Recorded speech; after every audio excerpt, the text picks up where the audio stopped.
French Prime Minister Gabriel Attal appears to be making warnings about France leaving the EU if the far right wins the European elections, and they have this as a key message in the election campaign.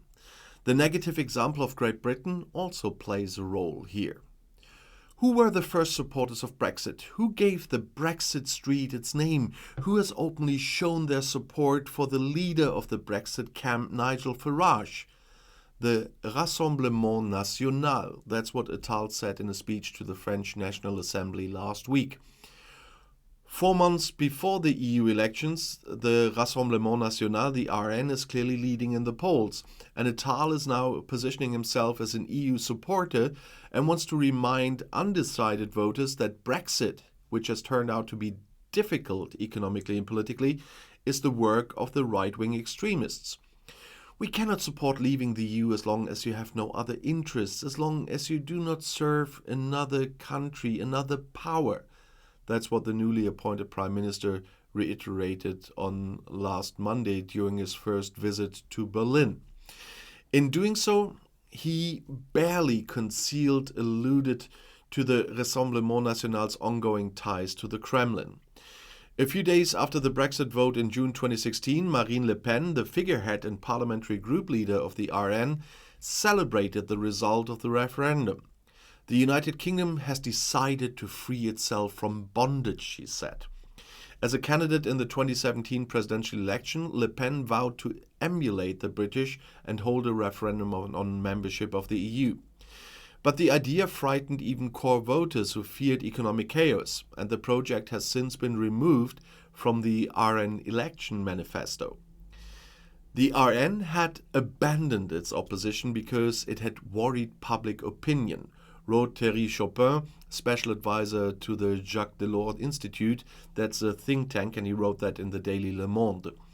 But to date, the party defends a form of legal sovereignty that could lead to a de facto Frexit, similar to Brexit, as Chopin said. This is most evident in immigration policy, where Le Pen and party leader Jordan Bardella are calling for a large-scale referendum. European law takes precedence over French law, and the French judiciary interprets it in a way that prohibits control of immigration flows, says the party's 22 election manifesto. And the party also blames the European Court of Human Rights, the ECHR, for the EU's alleged political weakness. And the court is also a popular target for leading pro-Brexit conservative politicians in the UK, as you know. And there, a withdrawal from the ECHR is often called for in order to implement radical changes to immigration policy, including the deportation of asylum seekers to Rwanda. Eric Zemmour, a right-wing competitor of Le Pen who also ran in the presidential election in 2022, has also openly spoken out in favor of Brexit. Last week, he posted a video warmly greeting Brexit campaigner Nigel Farage on social media. It does not seem to matter that the only example so far of a country leaving the EU suggests that it comes with high economic and political costs. No one who is really serious about economics can say that there has been no negative impact on the UK economy after Brexit. That was said by John Springford, Associate Fellow at the Centre for European Reform. He pointed to the devaluation of the pound minutes after the vote, the slowdown in GDP from 2017, the decline in net immigration from the EU from 2018, and the impact on EU imports after the country's exit from the single market from 2019. A new study from Aston University has also found that in the 15 months after January 2021, up to 42% of British products exported to the EU disappeared from EU store shelves.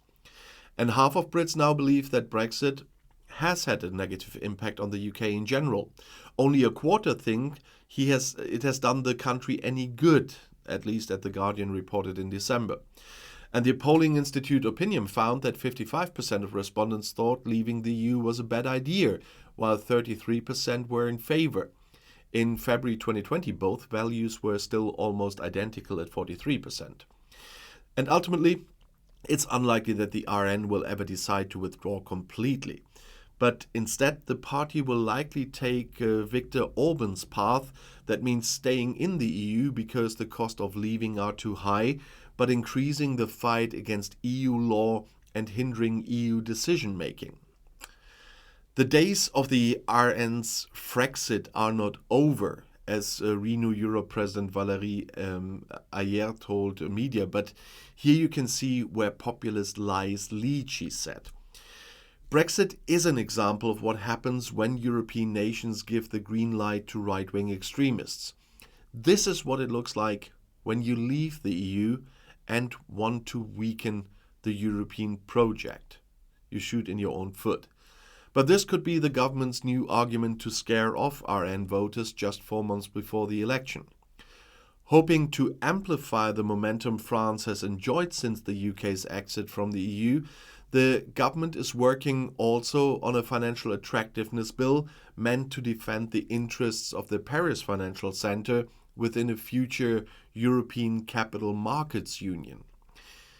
3 years after the UK's effective exit from the European Union, the Paris Financial Centre has become the leading post-Brexit continental financial centre, as boasted by the governor of the Banque de France, François Villeroy de Gallo, on January 9th.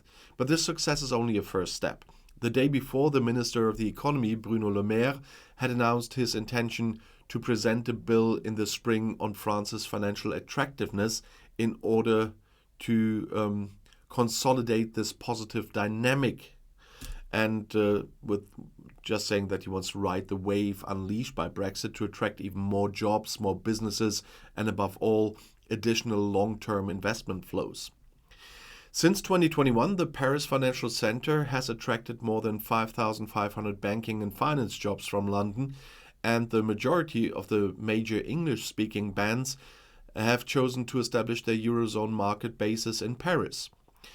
It's not spectacular compared with what London still is, but it is spectacular compared with what Paris was. That was this sum by Stéphane Bouginat, the CEO of Euronext, that's a stock exchange operator. The first tangible consequence of this is a strengthening of France's status as a net exporter of financial services. Its financial surplus reached almost 5 billion euros in 2023. That's almost double its 2019 level. And compared to Frankfurt, Dublin, and Amsterdam, who were positioned to claim a good share of the post-Brexit transfers, Paris benefited from a number of solid assets. Its dense transportation network, despite the strikes, the quality of its educational facilities, and a concentration to a degree that is rare in Europe of national and international public decision-making centers such as the European Banking Authority and the headquarters of major private groups. The financial sector is also highlighting the reforms adopted in France in 2015 to improve the country's image and the conditions under which businesses operate, whether in terms of tax relief, administrative simplification, or relaxation of the labor code, not to mention the rejuvenated image since 2017 created by an openly pro-business president, the organizer of the Choose France summits at Versailles for executives from multinational companies. And there is evidence that all the Brexit red tape has pushed up food prices as well. But not in France this time, in Britain, because British households have paid almost 7 billion to cover the cost of the added bureaucracy, according to a 23 LSE study. And the LSE Centre for Economic Performance said leaving the single market and the customs union had pushed up the average household food bill by £250 since Brexit. And they calculated that food inflation had rocketed by 25% since 2019, but would have only have been 17% if Britain had stayed in the EU. Economists believe the energy shock which followed the Ukraine invasion has had a bigger impact than Brexit, but the UK's exit has nonetheless had an impact on the prices at the supermarket.